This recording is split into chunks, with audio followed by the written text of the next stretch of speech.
again, welcome to Azania in Therapy with your host Thabang Tlaka. Today we have an important conversation, a conversation that needs to be had. I've got a very interesting guest. I'm looking forward to his story and how we can all engage in this topic to help us, right? So I've got Christo Landsberg here. He's got a story about substance abuse. He's the public relations person for the Way and does some work for AA, but he'll tell us more about that. So looking forward to the conversation. How are you, Christo? I'm well, thank you, Thabang. Yes, you got an interesting story about substance abuse disorder. Yeah. Where did you learn that title, actually? Well, it's actually the more acceptable title at this day and age. Yeah. I personally think it is a useful title. We tend as humans to get a connection to a word and then have our own perception on the word. So if I say I'm an addict, I'm an alcoholic, there's a lot of stigma already involved with that. So a new word. And as we found in recent times, the acceptance of alcoholism, addiction, now as a substance use disorder, it's a much more freer from that concepts that might have got stuck to the word. Yeah. So it's a more cleaner word definition now. Yeah, more palatable one, that people can accept. Yeah, so maybe let's go into your story, for people who don't know you. How did you get involved in this kind of work, talking to people, working with the organizations that you are working with? Where does your story begin and how did you get into all this? Okay, well, I think if I have to say, I was born into this thing. Yeah. What I've learned in the fellowship, I'm just gonna in the AA rooms and in the recovery arena, is that this is a threefold disorder, threefold disease, and what I've discovered is it's mental, physical, and emotional. But we don't call it emotional necessarily. We call it a spiritual malady, coupled with the obsession of the mind, and with the also with the allergy of the body. So it's a threefold disease. So the whole spiritual concept, or the emotional concept that is a bit more acceptable, has got to do with me not fitting in, me with this internal feeling of not fitting into life. So that's something I've had since I can remember. When grade 1 and 2 came along, that was always part and parcel of me. You could pick up that it's like there's something, I don't fit in with my context, or there's something different about me. Yes, I'm either always better or less, but never the same, never similar. So I got a lot of accolades in school academically, so I was quite clever at that stage. I think I drank away a lot of the brain cells, so it's not bragging now.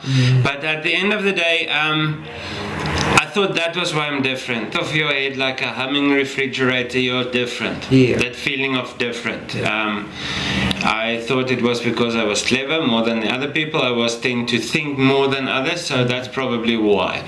And one of the first drugs I was addicted to was affirmation from people from the outside telling me you're good enough. So I excelled in school, or anything that would give me accolades or become the perfect student, the perfect son, all of the perfect to have these things. Moving on, in high school my parents got divorced. My parents got divorced in grade 10. And I had a subconscious flip in the mind of being perfect don't work that well. And I flipped. I literally became a rebel. Because I was perfect, now look at my family, so what was the everything point? Is falling apart. I still, the girlfriend left me. It's like everything, and I'm just flipped. Done. So in matric, when I had to get a lot of distinctions because I had very, very good marks, I brought home a baby. So me and my girlfriend got pregnant in matric and we had a baby. So that's why I say my story started spiraling out of control even since I was a teenager. But not with regards to substance yet. But the whole need for some exterior thing to make me feel good was already there. Relationships, acceptance from people around me, and I would go to the extreme to get attention, to get affirmation, to feel loved and to feel accepted in one of this thing called life, you know. As it would have, well, it did not work out. The girlfriend-boyfriend thing with the baby didn't work out. We were kids ourselves still. So we broke up. I got married to a lady when I was 21. And we had a son. I jumped from one business to another. Then I got this idea of starting my own company. We started the own company and it went well. But this thing about being restless, irritable and discontent keeps on creeping in, more or less when you reach some sort of plateau. When I reached that plateau, I got restless, irritable and discontent, and I got to start moving on. And like I'm supposing some emptiness as well. Yes. Okay, now you reached the pinnacle, like you're unsettled now. Exactly. So that thing is like a drive that pushes me consistently, and I keep on looking for avenues, keep on thinking this new avenue is now gonna be that that's gonna solve the problem. You know, a new person in my life, or I cheated on my wife a lot. Don't know why. Bottom line is she ain't giving me what I need, so I go look around the shop around. And I had no moral issues with her. It is just something on a different level in my mindset that just pushes me to. It's a need, gotta fill it, go and look. You know, it's like that. And so that went on with that. Drinking came part and parcel all over the show. I did not recognize it until I came into AA and had to go look over my life, my drinking patterns. And ever since I was a teenager, when we made our little babies, I discovered that there was always alcohol involved. I was oblivious to that until I got sober in the fellowships, and then I had to look back and say, was alcohol at play there? And then I was quite amazed to see that alcohol was actually part and parcel at all the huge events in my life. So it's almost like you lived your life but never really reflected on your relationship with alcohol. So you say, so now later on, when you get into AA, you say the fellowships, now you start analyzing or reflecting. Then you say, oh, it was there, and then, so you start actually seeing it. But what made you actually go there to AA, and what made you seek help? Okay, now, this pattern of my life got worse and worse over the years. So when I was at more or less 15 years of marriage, I was out of control. Then I'm working for 3 months, then I'm not. Then I'm going to do my own thing. Then I'm in and out. It became more and more, the pattern became more and more revolving quicker. So it would be drinking, remorse, breaking stuff at home, violence. You know, so it's a pattern that you could start seeing is picking up speed. And I got to the point where I saw a psychologist, and we were talking for about 3 years about the problems that I've had in my life. Did you go on your own? No. Oh, you were the one who said, I want to find help. Yes. Because me and my wife, we are on and off. I see. We are on and off consistently. She was not like, you gonna go, I'm leaving you. It wasn't nothing. No, I'm the guy who consistently left her. I see. Because when I get to that place of restless, irritable, discontent, I would start blaming, projecting my anger, and then I would say, I'm out of here. Okay, so there you are talking to the psychologist, talking about this. Yes. And then you start realizing how serious this thing is. Yeah, well, we discussed my problems. We discussed my wife being a controlling, manipulating person. We discussed my life not living up to my potential as a problem, and the kids, and we discussed those things. We never discussed alcohol because alcohol was never my problem. The substance of mind-altering substance never was my problem. So when we got to a place one day where he told me, listen, what did you just say? I tell him my day again, and in that little instance I recognized I told him I was drinking in the morning, which I never... He asked me, take me through your morning. Yeah, give me a routine. Give me a routine. And I'm doing my routine. It's like, drop off the kids, buy vodka and down it before the day he says, what? Let's go. Rewind a little vodka, bit. Yeah. I'm oblivious to these things. It's as if you've got this little invisible elephant in the room. You keep on bumping against it, but you don't see it. So I went to this thing called Alcoholics Anonymous. I related a lot to the guys there. Their stories, their accepting feeling. The feeling of acceptance was quite strong, the presence of that. But I could not really do that. Tell my wife now I might be an alcoholic too. I've over the years I have gone through many stages with my wife where I'm bipolar. Then I go to a psychiatrist and I get medication for bipolar. Then I cheat on her a lot. So now I go to Mr. Preacher Man and I confess my sins to him, and I get baptized, and then I go to my wife and clean my side of the street by telling her what I've done. Over and over and over again. Which means at the end of the day I went for 3 baptisms and an exorcism because there's something taking control of me that I can't understand what, and I am in between. I'm blaming her and I'm blaming life and everything around me. So at that stage I just had enough. So I left my wife, left the kids and everyone, and went to the farm. That's it. I'm done.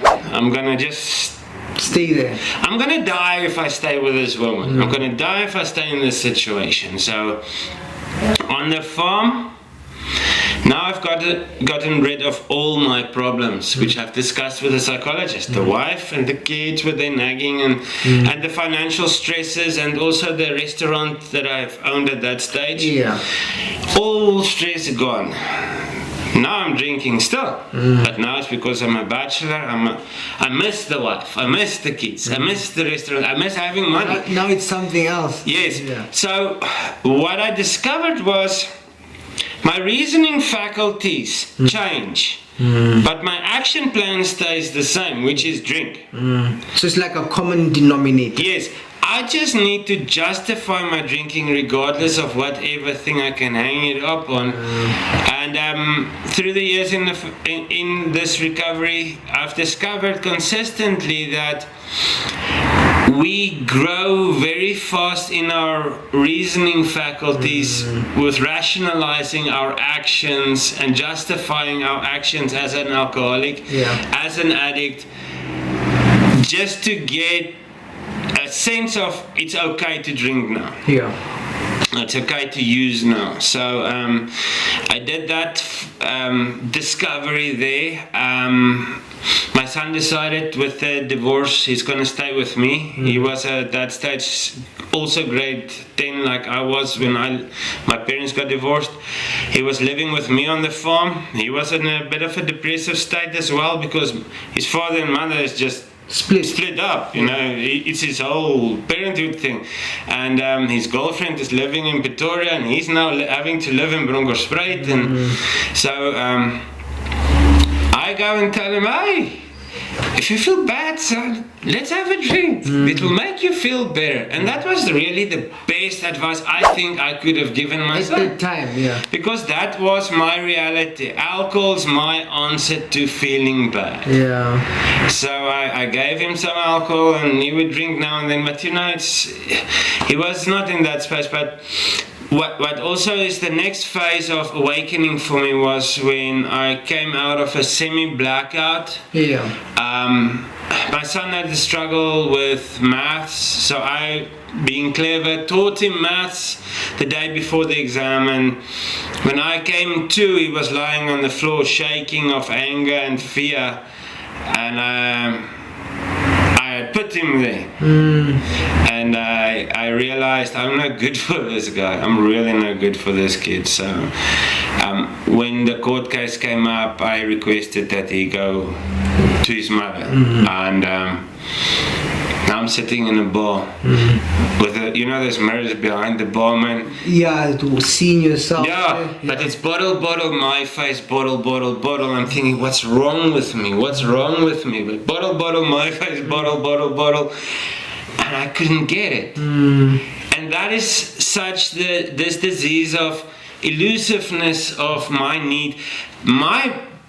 On a psychological level, I have grown so attached to alcohol as a crutch to deal with life that any form of evaluating alcohol as the problem would be invisible. Your mind would reject that, not even want to go there. Yeah. Completely. So I started doing this AA recovery thing, this recovery centers and stuff, and I did it because I didn't want to stay the way I was anymore. I didn't want to. Dying wasn't the problem. Yeah. Understand me?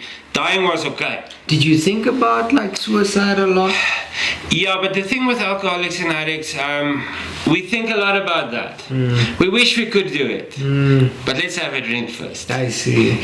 So a lot of time my drinking was sort of my saving grace, because that's the fact of the matter is alcohol saved me. I use alcohol to induce some form of psychosis to me about reality. Some form of unacceptable thing, let me drink about it and now it's better. Yeah. And that's basically what happened. So yes, play around with this thing, especially the next day if you're feeling very down because the stuff you've done and the people you've done it with, and you go back and it's like, I wish I was dead, really, that. And I don't know why. The bottom line is I didn't attempt killing myself, but the wish was there. The thoughts were there. The wish was there for this deal. But now, all of a sudden, I wanted to not die the loser I was in my children's eyes. Yeah, so something inside of you was like, not like this. Yeah, I knew it was inevitable that I'm gonna know sooner or later die, so let me at least not die a loser in their eyes. And then I started consistently do meetings, AA fellowships, and that's where I started learning about the disease of substance use disorder, the disease of alcoholism, where they say, okay, it's a physical thing. When a guy like me drink alcohol, I get energized. I feel stronger, wittier, prettier. I'm the guy. I'm the guy that can get things done. So, and they say not everybody experiences alcohol in that way. It's just us alcoholics and people with mind-altering substance disorder. When we take in substances, we feel stronger and more clever and connected. That was the biggest thing. So in the fellowship, I was asked to go look back at my first experience, real experience with alcohol, and it was in a grade 6 golf tour. One of the guys brought a bottle of something, I can't even know what, but they brought a bottle of something and I drank it, and that feeling, just a warm glow and that connected.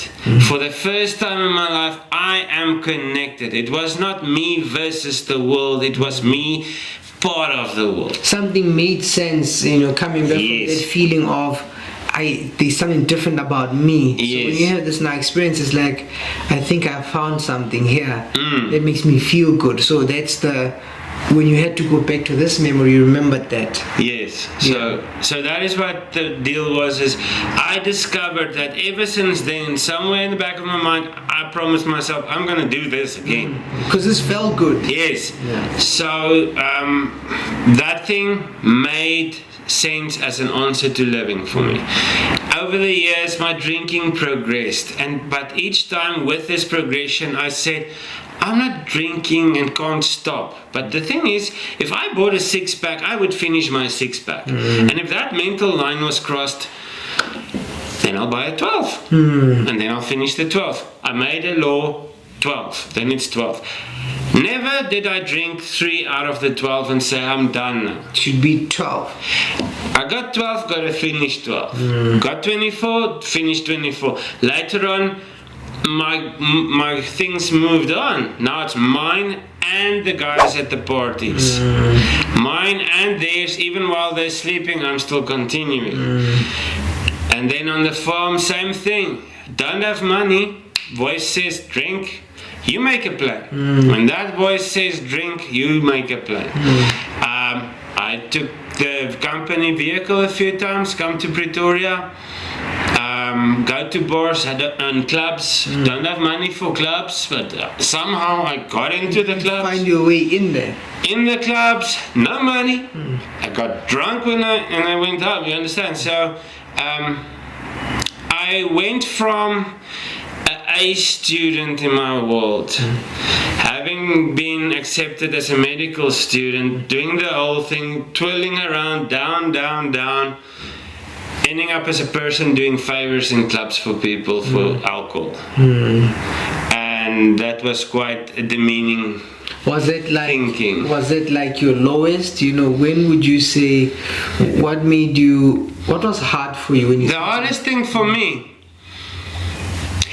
the fact that no morals could stop me from getting my drink. No morals. And as I said, I went to be baptized 3 times. I did the exorcism. I was fervently studying the Bible to get right, Yeah.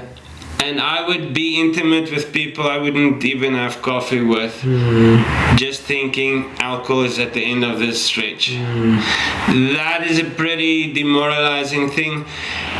Doing actions where I told my daughter, that is just buying 6 because it's cheaper, he's gonna drink only 2 and then we're gonna go home.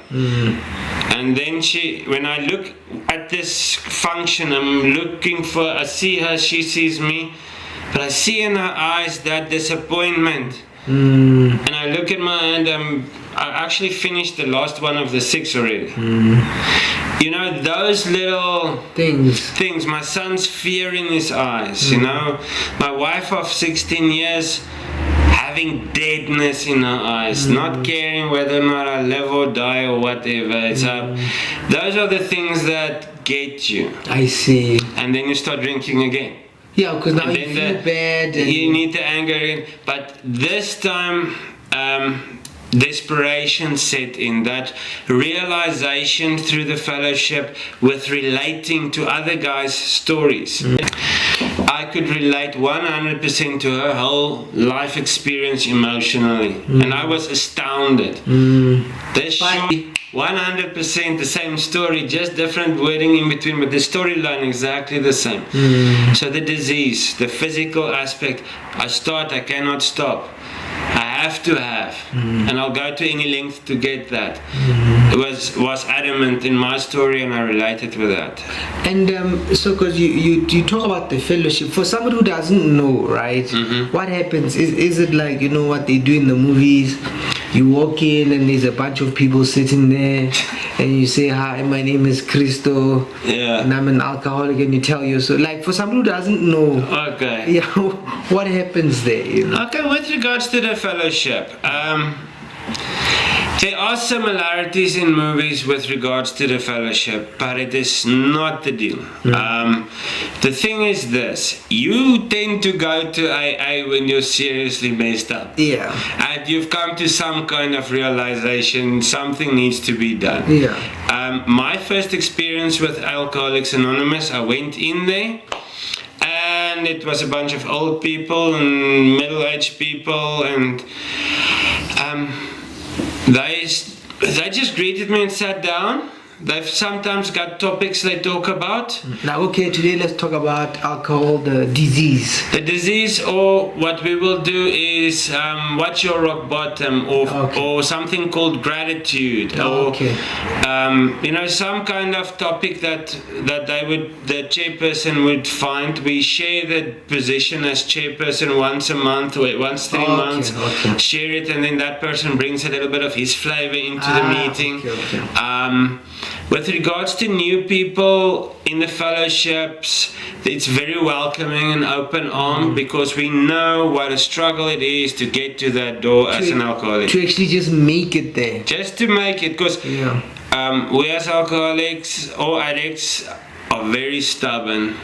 On a subconscious level, we're very narcissistic at core. My reasoning rules, my thinking about life rules, and our pride is something to behold. We help, we don't get help. We help others, because you don't need the help. I don't need the help, because that would constitute me being weak, and I ain't weak. And so what then gets you there? Imagine you walk up into this place, you really don't, well, first of all, I'm imagining that you need help, but you're also a little bit skeptical. But you talked about the lady who shared her story. What was for you the moment where you felt, okay, I'm gonna do this now, I'm going to sort out my life, I'm going to really go for enough this. To say I'm gonna go for this? It was a non-judgmental acceptance. Yeah, I just felt warm there. Yes, when you are an alcoholic and you go to AA, or you are in narcotics and substance abuse, and you go to NA or AA, there is some unspoken energy of me being me and you being an alcoholic too, and that we just connect. We just know our lingo is the same, and I thought I was the only one. So that energy of unity is one of the first things that keeps drawing us back. The other thing that really started making me want to go back was, there's people that sounded like me, they told my story, they drank like I drank, they did worse than I, and I could not believe that anybody could do worse than me. But because I thought what I did was like the yes, and this guy is 6 months sober, that guy is like a year sober, and it's like, how do they do that? So curiosity is also part of the thing.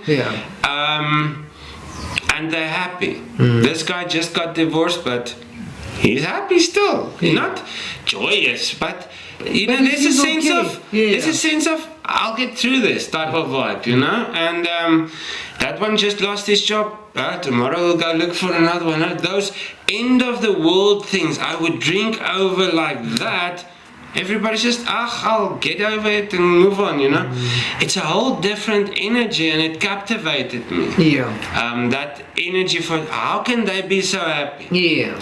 And sober at the same time. You can be happy, you can be sober, but never at the same time. And these guys were both those things at the same time, and that puzzled me a lot. So I pushed on with this thing. I bought a book. They've got this book they call The Big Book.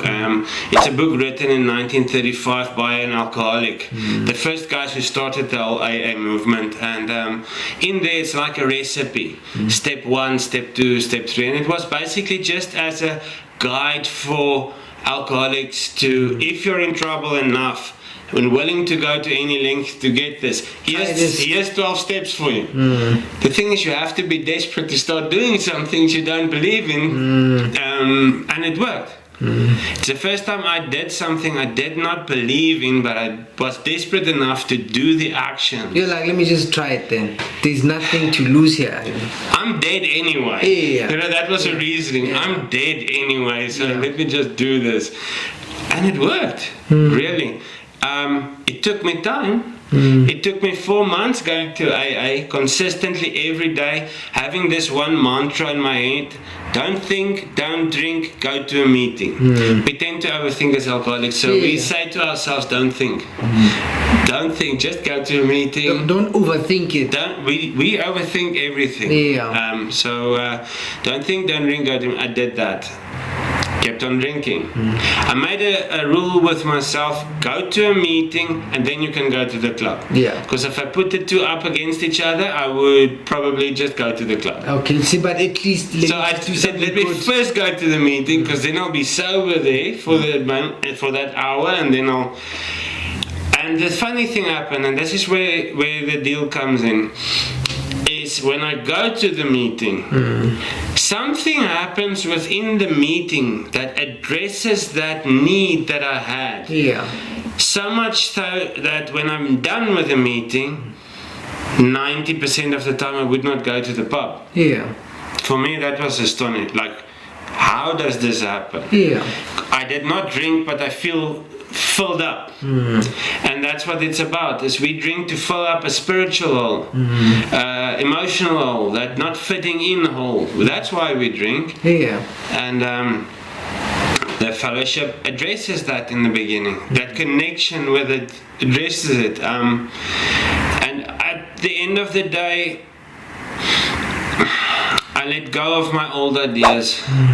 The old ideas of what life was supposed to be like, who this God person is, who is, my wife, ex-wife, she started becoming not so bad anymore in my mind, all of a sudden this lady's not that bad. And this process of change, my viewpoint changed. As I do this program, the 12-step program, my viewpoint consistently changed. And long story short is I went through the process. I got sober in 2016 December, and I'm still sober. Yeah. And the only reason why I can say I'm still sober is because I found that thing which I was looking for in the bottle. I found something better than that, and that's the done deal. So it's very simple mathematics. Alcoholics and addicts, we always chase the next high. To us, if you tell us stop drinking, that is dropping down. But for me, sobriety is being comfortably, peacefully and joyously with myself is a step up from drinking and using. And many people, when they go on their journey and they stop drinking and using, right, you find that their families struggle with that, or they don't trust them because they've been hurt so much. When you say, look, now I'm changed, I'm trying, they're like, we're not interested. For you, was the story different? Were you like supported, or did you have mixed feelings? You know what? Now, at 6 months sobriety, which is a deal. Yeah. To be 6 months sober for me is like, wow. Yeah. My mom still drove to Nigel, and that's like a 2-hour drive with her 2 dogs to let my sister look at the dogs, because she could not trust the dogs with Christo at home. So, there are trust issues. That's what I wanted to say. And my experience with me and even my sponsees and a lot of the guys in the fellowships are that the family members do take time, because it's so many times that we made promises. It's done. I found God now again. I'm gonna be new, and everybody believes you, and they're taken up with this energy. Yes, everybody's happy. And then I just come and floor them then. And then we do it again. And then we do it again. They just lose all sense of hope. Yeah. Giving hope, taking it away. That's actually a slow form of emotional torture. Yeah. Giving hope, taking it away. And over the years we destroyed that. Yeah. Subconscious, we don't even know that we're doing that, because we also believe this deal. We believe the same things that we tell them. So yes, it will take time. The biggest advice that I can give, however, is my focus on my sobriety is the only thing that matters. I focus on my sobriety. I focus on today. What am I doing today to keep busy? What am I doing today? What's the next right step? It's little sayings that they teach us. The next right step. What is the person I can help today? Because that's one thing. We're very egocentric, self-centered personality types. So for us, we must be forced with this thing called alcoholism or disease of substance use disorder that's gonna kill us if we don't help other people. Yeah. So, and that assisted me in the beginning to start helping others, taking my focus off what people think of me in the family, and I just started walking the walk. Because I'm busy focusing on this thing, walking the walk, and then the family started turning slowly. Yes. My ex-wife, she beat me the first 2 times I went to do this thing called Amends. I'm sorry, I was an alcoholic. So that would be where you make an appointment. Yes. And then you're going to apologize or restore. More restore. There's more to do with regards to restoration, mending. Yeah. You can never really fix the past. I just had to get through this process. I must, from the word go on, have to say, with regards to my wife, I was very eager to push that envelope very quickly. Against my sponsor or my guide in the 12 steps process, against his wishes. Like, wait, you're not ready, or it's not time. Dude, I'm done with 8. I'm doing this now, you know, and you know, you do damage when you don't wait. Yeah. Because you have to now first prove through your actions that change has taken place. And then it's almost as if that mending is more natural. And now I'm talking with regards to family, close family members that's been with you in the boat all over the place.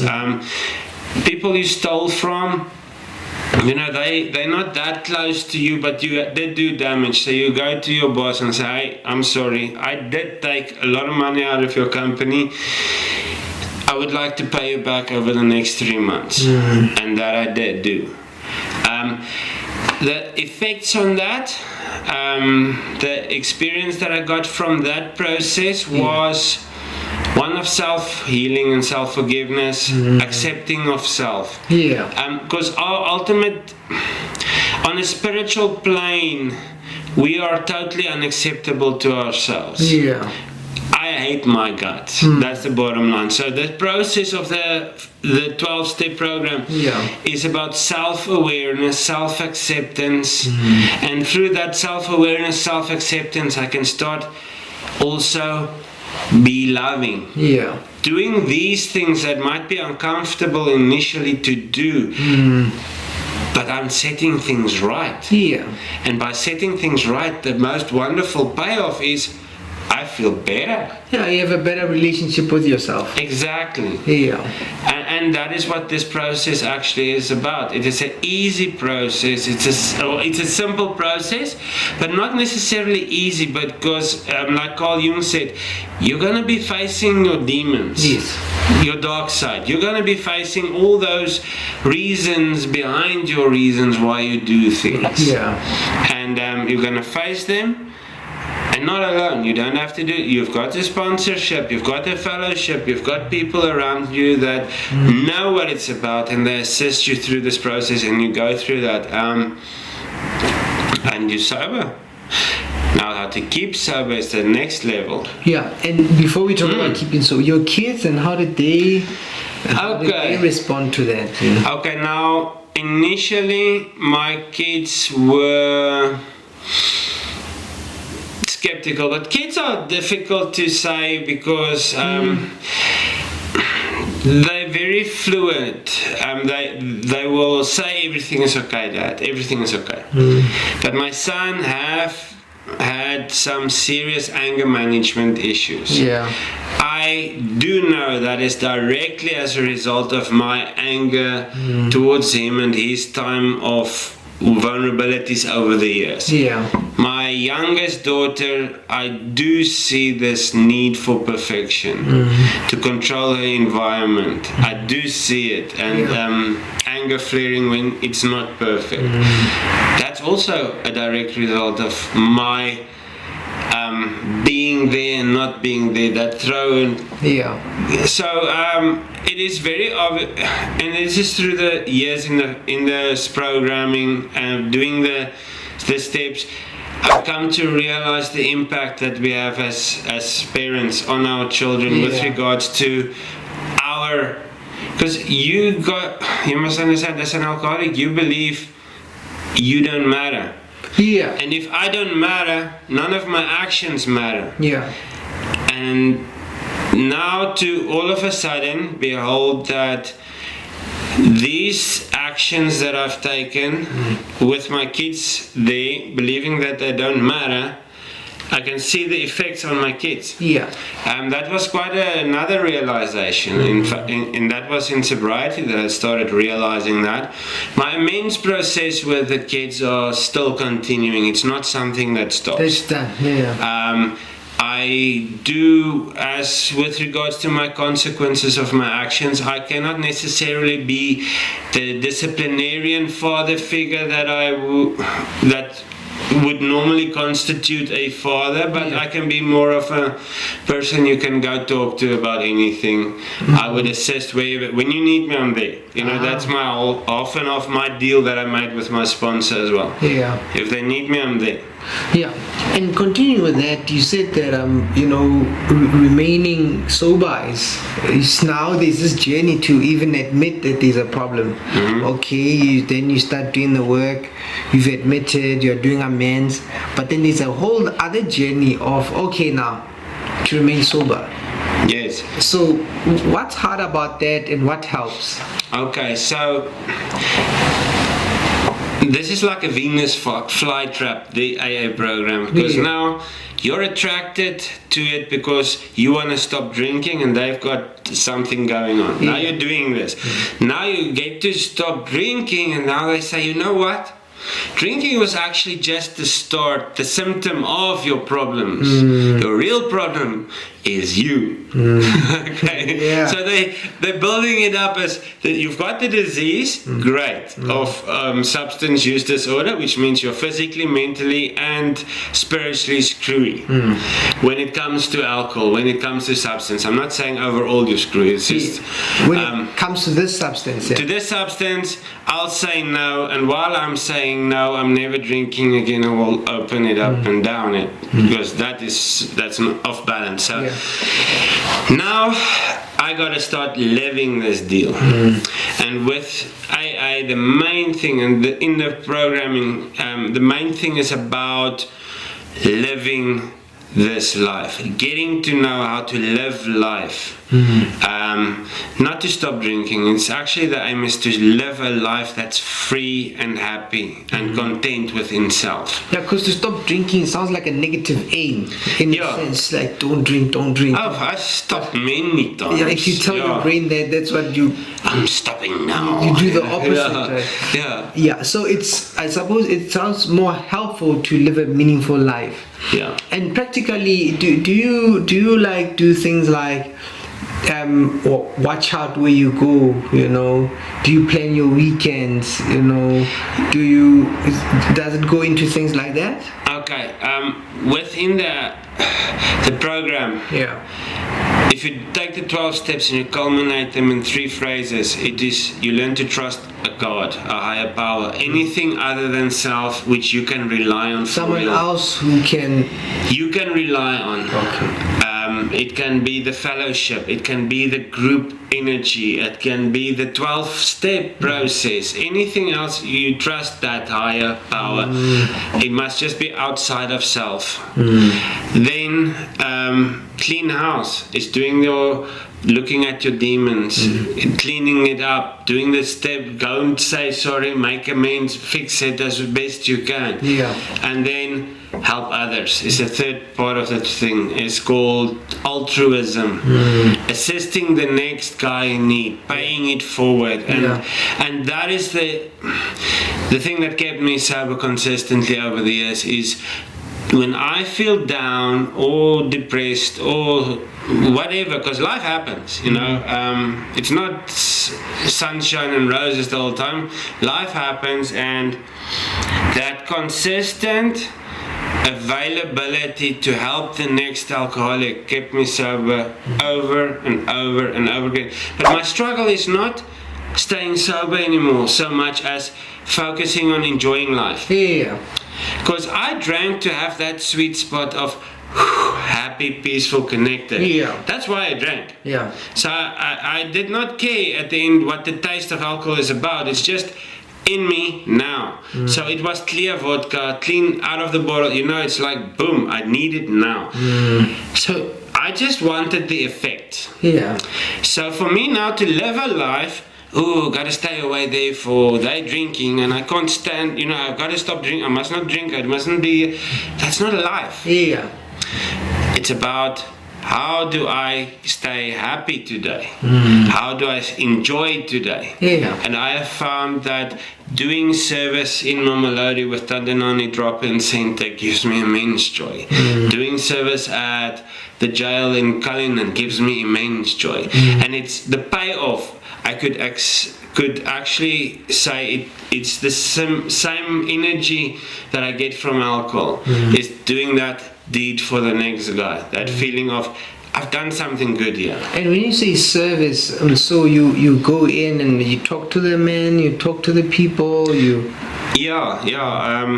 It's different kinds of service. Okay. The only thing which is required by the program to do service is me putting some of myself out there to help the next guy. I see. So in the beginning I had not much to say to the people around me, but I had a car with wheels. Other guys did not have a vehicle, so I would go and pick up a few guys and take them to the meeting. That is service. I see. You go to a meeting and you unpack the chairs. That's service. Put the chairs back. That's you know, there's a whole different there's a lot of different ways to do service. The thing is just this: when you get used to what you're doing, and it is more of an automated action, you gotta get something else. Yeah. Because you always, as an alcoholic, pushed the boundaries when I was drinking. As an addict, I pushed the boundaries when I was using. You gotta do the same because you're an alcoholic. Always with services, same thing. Push the boundaries. You must go outside of yourself to do service. Yeah. It must be a little bit of uncomfortable, if I have to say it like that. It must cost me something. Because if it doesn't cost me anything, I will not value it. Yeah. And I found over the years that is the thing that consistently helped me through girlfriends leaving me, through living in a tent through the COVID period. I was living in a tent for a few months in my mother's yard. The ones, okay, not the ones that they set up. So you set up a tent in your mother's yard? No, I lived there. You lived there? 3 years sober, I ended up in a tent. I'm like, really? Yeah. I was expecting cars and something business working well, and no. Yeah. And that's the thing with Alcoholics Anonymous, NA, Narcotics. I am not promised any monetary betterment. I will, whatever I do, I'll do better. But I will be consistently happy and joyous and free within myself, regardless of my outside and exterior situations. Situations happen to be not too good at that stage financially because I was a contractor, so they weren't business. Can't pay rent, can't do that, so you live in a tent. Easy as that. So initially I was a bit teed off with that, but I'm sober. I can still be me. Yeah, so it is about that making yourself loose from your exterior situations as well. You start to analyze life differently. I actually like that idea because what you're describing is many people think that, you know, living for themselves also, that's the aim, that's the important thing of life. But I find life becomes a bit richer when your life starts coloring other people's lives in a positive way. That human beings, we are social. So when you say service, it makes sense to me, because I'm paraphrasing. There's a quote that I like. It says something like, "It's impossible to help somebody without helping yourself." Yeah. I think it's by Dale Carnegie. Okay. And so, even in my work, when you help people, you see how your life is enriched, and so that makes sense for me. Now, you do work for the Way Recovery. Yes. So what is it that you do for them? Do you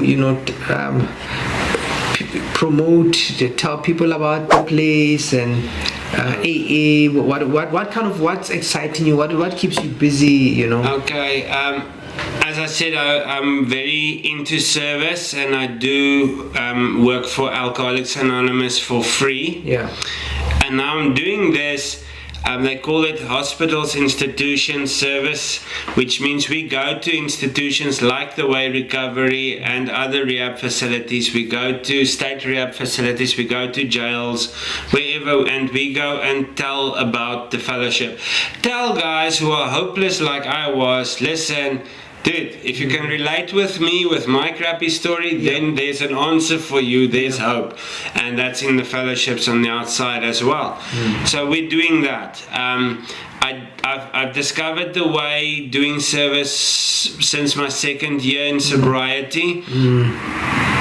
And they focused for me, they're one of few rehab facilities that focus holistically on the problem. What do you mean by that, yeah? Okay, so a lot of rehab facilities, they focus only on the social dynamic of the disease. Others would focus more on the medical side only. There are some rehab facilities, and they a lot of times not even registered with the Department of Health or the Department of Social Works, because they're going under the banner of churches, and they would actually be very rigid, almost like tying a guy to a tree with a Bible in their hand, get yourself sorted, and that's something that we are very passionate about overall in the fellowships as well. As there's a disease, a physical disease, a mental disorder, coupled with this whole spiritual dilemma. We're not animals, so these guys have registered with us Department of Health and the Department of Social Works. They have got psychologists, psychiatrists, social workers, what is that other one? Employment?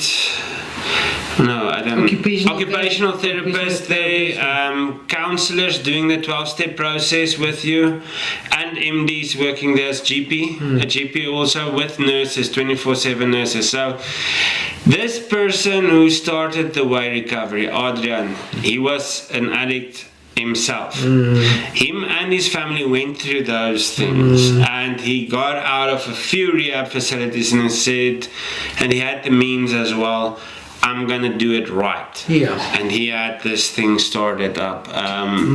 It's about 7 years old now, 6-7 years old, and it's holistically. You address all dynamics of the disease simultaneously with professionals. So I'm the addict, I'm in there, I've got my deal, I'm talking to the counselor, I'm talking to the socialist, and they've got clinical meetings where they're all sitting together and discuss me.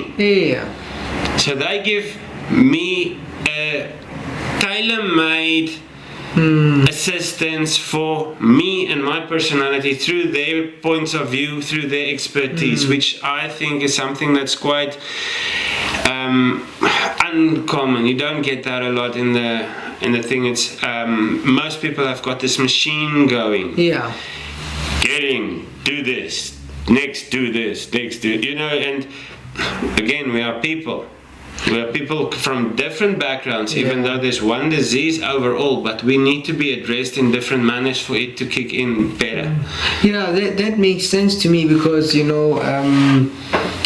when you have all these people looking at you, they also help each other. I think they get a fuller picture. Yes. And they can then, what you say, tailor make a solution for you. The whole thing is adjusted consistently and continuously. The new guy comes in, they've got their little meetings, and then they'll have a discussion, and then a week later they'll have a discussion again about him, and move this way, move that way, and keep the patient also in the loop with the process and what it entails. So overall, I grew up with the idea in the fellowships that rehab facilities is more of a show. Yeah. And I've come to realize over the years, losing some friends that I thought was making it due to the disease, I've come to realize the importance of the recovery centers these days in our day and age. But it is, and this is the thing, it's not a disease where it's good or bad. It's not me being good or me being bad. It's a physical disease. Yeah. And a mental obsession that so that needs to be addressed on that level. Yeah. So what I wanted to say to that is that maybe it's our second last question. Yeah. What do you wish people knew? Like, if you, what do you wish people knew about what helps? Okay. What helps? I would really, if there's family members out there who has got an alcoholic or an addict in their life, the normal way of helping financially is actually not working, because that was just enabling us. The biggest problem that we find in our day and age with regards to guys who don't get to that point of I'm down and out is family members that continue to support financially our using, directly or indirectly. We get that a lot, and it's people that get hurt and die because of that. There's a misperception of what is really good help for my addict son or my alcoholic daughter or whatever, and it is to not let them, don't save them from their consequences. They have to experience their consequences regardless of how bad you feel for them. That is actually the way out for us, is we need to break a little bit open so that we can get some sunlight in, because I find that a lot of the rich kids, their parents just push them in the one rehab or push them into another rehab, and they don't really experience any consequences for their actions, and due to that they get to a place of just, I'm getting away with this anyway. Yeah, so I suppose just delay until maybe something very serious happens, because you've always protected them. But it's when you suffer some consequences where you actually get to maybe reflect, notice that, hang on, I think I have a problem. Now, maybe the last thing too, then somebody's struggling, who thinks that they're fine, how would you encourage them to reflect a little bit about? Okay, I must say it is very difficult for a struggling addict and alcoholic to think they've got a problem or get to any place of accepting that they've got a problem if the family members around them don't make it known.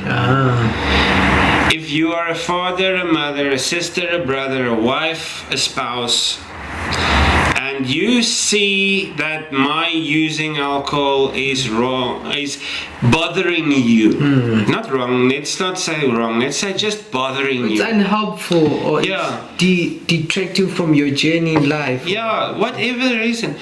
Don't tiptoe around my feelings, because that's the thing, we are social beings and we don't want to impose.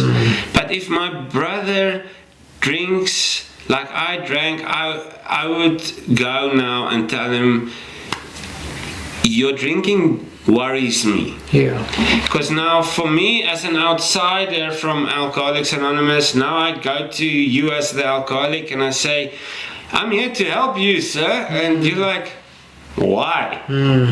My wife's happy, my family members are... No problem, No problem, yeah.